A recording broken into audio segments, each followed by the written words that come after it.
The subject of today's review is the NECA Toys Predator 30th Anniversary Jungle Hunter Unmasked.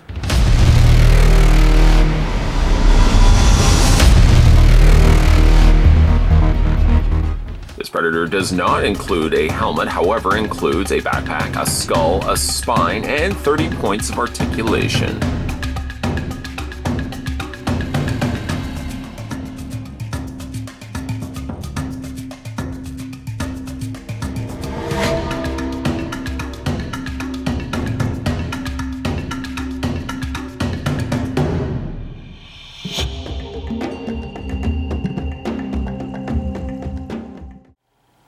Okay, so before we have a look at the Predator, let's figure out how tall the figure is. You're looking at about 8 inches in height. For its accessories, it comes with a standard fare, including, and what we'll look at first, the plasma caster backpack. That's what the packaging calls it, but it's the plasma caster shoulder-mounted cannon. That sounds like it's a little bit more involved. And it's standard variety, what we've gotten before, and what we probably will future get. It's okay, as it's super detailed, very nice sculpt. Have always had nice sculpts on these caster shoulder cannons. It's paint out and decked out here in almost like a silverish, dark silver color. And it can be mounted exactly the same way as what you would expect it to be. There's a little tab here, and a little under tab happening right there. You can go ahead and just fit that. You've been there, you've done that before. Little notch right there, and a secondary notch. Where is it? Where is it? Where is it? Where is it? It's right there. Go ahead and attach the two. It's easiest actually if you do it from the bottom, I find, and kind of push the other tab forward until you get a nice satisfying, not quite satisfying click, but definitely you get the feeling that it's in the right place. As you could probably expect it, and as I've alluded to many times in these reviews before, any bit of head rotation does run the risk of popping off said caster from said shoulder. By the way, there's a little bit of poseability happening here. There's a hinge back and forth, and what appears to be a ball joint where you can rotate this all the way around. So there is the plasma caster. Oh, and also, by the way, you can sometimes hinge these forward. Kind of just move them around. I don't think I've ever done that really in a review before. But just kind of have it in a more tucked away fashion. You can do that as well. Other things you get in this, a skull and spinal cord. Although much more pristine is what we would normally find. Normally these would be, at the very least, slightly soaked or heavily soaked in blood. Actually, example-wise, we can compare it to the skull and spinal cord that comes included with the Unmasked prototype, which we, ironically enough, looked at first. Probably would have made sense to look at this one first and foremost. Nonetheless, the skulls do vary from one another. Does look like it's a slightly different sculpt. Maybe, perhaps not. It's just maybe a paint that's throwing my eye off. This one recently removed from its host. This one probably has been in his collection for a while.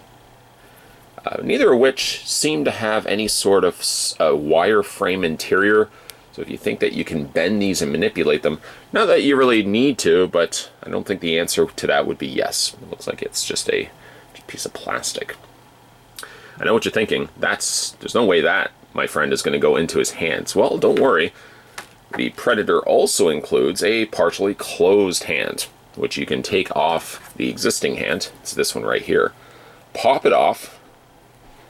It's easiest actually if you just wiggle it off a little bit first and foremost, and then just pop that off from there. And then just wiggle this, pop it back into place. To note though, it seems as if the plastic perhaps is a little bit more solid on these hands than they were before. I do feel like the density of the plastic is maybe a little bit greater than they used to be. As a result, though, I do worry that perhaps bending these too much may cause stress marks and or breaking them. Just FYI. You can go ahead and take the spinal cord here and just kind of wrap its way through the hands. Get the fingers around it, which again are a little trickier because they're not the soft plastic I'm so used to seeing with a lot of these releases. I think they've slightly changed it. Alas, poor Arnold. I knew him well. You know, it's not Arnold's skull. Although it's disappointing that the new Predator movie called The Predator doesn't seem to have one Dutch included. Kind of thought that would have been a perfect opportunity to include him, at the very least, in one Predator sequel, but that does not seem to be the case. At any rate, there is the skull in his hand, and that makes up the majority of his accessories. I had mentioned before that I should have really had a look at this guy first and foremost, but we'll bring in the one that we did look at first, and that is the Jungle Hunter masked variant, or prototype, if you will. You can see that the bodies are pretty much identical. There's very little happening that's different between one or the other, really, other than paint. This one, I would say, the skin tone as well as the loincloth area, if we can call it that, seems slightly darker than the one that we got here with the prototype. Other than that, if you spin the figures around, oh, I know, it's also the mask as well. One has the helmet, one does not have the helmet. Let's not drop into the process. But you can see that they are pretty much, safe to say, pretty much identical to one another. Again, just a slight variation on paint between one to the other. So we'll just go ahead and move him out of the way, as we've already had a look at him. Check out the review. Move it to the side.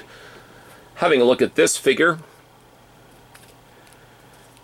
Now, I would not be naive to think that this is the only time we've ever got an unmasked Predator. It's happened countless times before, but a prime opportunity for somebody who has not picked up an unmasked Predator to get one right now. I will say, to its credit, it seems like the paint is darker and richer than it was in its initial 7-8 releases that we've gotten before. Let's have a look at his face.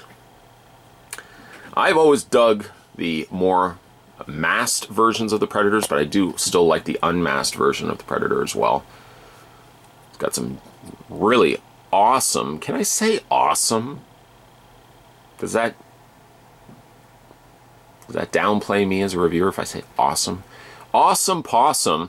It's got some really nice dark coloring happening around his eyes. Sort of a speckling effect. It almost seems like somebody went like this with a paintbrush. I don't think one person is in charge of just doing this to a figure, but the end result is splendid. Can I say splendid as a reviewer? Got some spots running down the middle area here. This is, in my opinion, the default best looking Predator. The one in AVP is gross. I just didn't like that one at all. I had all these extra whiskers and wasn't a big fan of that, but I've always really liked this design. The wide open jowl areas with the, I don't know, really, what would you call these, tendrils spread out, so you can see the interior of the mouth is a very dark pink. Smaller teeth inside there. I wonder what the predators would consume for nourishment. Kind of makes you wonder, doesn't it? I know they hunt for sports, but do they actually consume anything that they've captured? Maybe it's some of the things that are draped around his torso. He collects the skulls of the things he just recently ate. Oh, I just ate a cat. There's the skull right there. Or some Mars lizard. There's the skull right there. I always wonder why these specific skulls, the smaller ones, I can't imagine they would be a justified hunt worthy enough to keep their skulls, and yet you always find smaller skulls wrapped around as necklaces around the torso of the predators. A couple spinal cords there as well. This is all simple go-to when it comes to the Predator releases, but still, again, really looking nice on the Predator. Nice slick nature, nice little bit of sheen that's added to the plastic here. So it's got a slightly more reflective surface to it. Again, there's not really a whole lot that we haven't touched forth on because we've covered these figures so often in the past. He does also have the little blade. I say little blade, it's really far from being a little blade. The same notion of these being slightly more of a brittle plastic still holds true, so be mindful of that. Maybe don't do this to it, because that may potentially break it, but you can see that there's that little slot where the blades slide in and out of the actual gauntlet here. He wields on one arm. The other arm, as you could probably guess it, has the detonator, or main computer console. To no surprise, it's already been activated. These always are currently in the state of activation and counting down. One of these days I would love to open up one of these consoles and find nothing in there. Just NECA to do it one day, just to say, you know what, I know everyone's going to look in there and know that there's going to be a countdown happening. Let's just mess with their heads. Let's leave that blank. Let's paint that completely black. One of these days I'd love to see that. Of course, you got a tube running from that to the shoulder section, from the shoulder connected to the torso. You've also got a little tube happening there as well. Again, not really a whole lot to cover off. Sort of begs the question, why are you even reviewing it? But to be fair, though, I did want to cover off the basis of these 30th anniversary figures, because truth be told, it's been a while since I've reviewed Predator figures, and yes, I have collected a lot of these figures in the past, but I thought, you know what, this is a prime opportunity celebrating the 30th anniversary of Predator, and for also the fact that there may be collectors out there that maybe never picked up these figures initially. It gives you a chance to get them again without having to pay scalpers prices online, and I dislike that so much. Poseability on the head rotates left and right, hinges up and down. Of course, a lot of that is hindered now because he's got the caster sitting on top of his shoulder. Speaking of shoulders, his shoulders hinge outward, a forward and back motion happening there, bend at the elbow. Nothing happening necessarily, well, that's not true. You can rotate the gauntlet here, and you can rotate the hands. Upper torso ball joint, lower torso waist swivel and or ball joint. Legs split out. This is all capturing the 30, which is somewhat ironic, the 30 points of articulation on a 30th anniversary Predator or 30th anniversary movie that the figures are based on. Ball joint also in the feet. You get a nice little ankle pivot, and you, of course, have peg holes on the undersides of his feet. For a little bit of fun as well, I went into my storage and found one of the original Predators. This would have been from the initial waves that included, or started to include, the Dutch. Yeah, it's about the same type of figure. The mold, one could easily argue, is identical to one another. Of course, they made a few little tweaks and adjustments. You'll notice that, like the gauntlets, for example, on the sides, do get some more additional detailing. It looks like they've sleeked them and slimmed them down a little bit as well.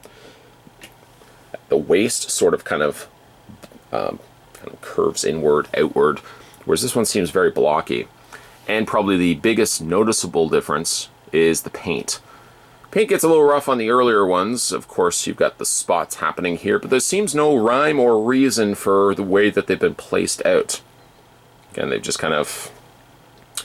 they've painted it, but like I said, it doesn't seem to have as much the movie accuracy that some of the newer figures have.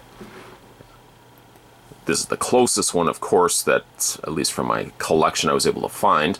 But again, it gives you a good read of the newer released figures celebrating the 30th anniversary and the originals that, well, celebrated just the movie. Longtime collectors of the NECA Toys Predator figures may likely pass on these, having already experienced the sense that I've been there, I've done that. Although, going back there and getting the upgraded paint that obviously these ones now possess versus the originals might be enough still to tempt the ongoing collectors. These are also really good for new collectors, new on the market. I've just started collecting Predator figures. Where do I begin? Well, the 30th anniversary line kind of helps to that as well. It allows you the chance not only to get a couple of Dutches, but a couple of variations of Predators, and they also threw in the prototype in there as well to kind of wet your whistle, give you a little added bonus as well. So there's merits for both the long-term collectors as well as the new-time collectors for both these Predator figures.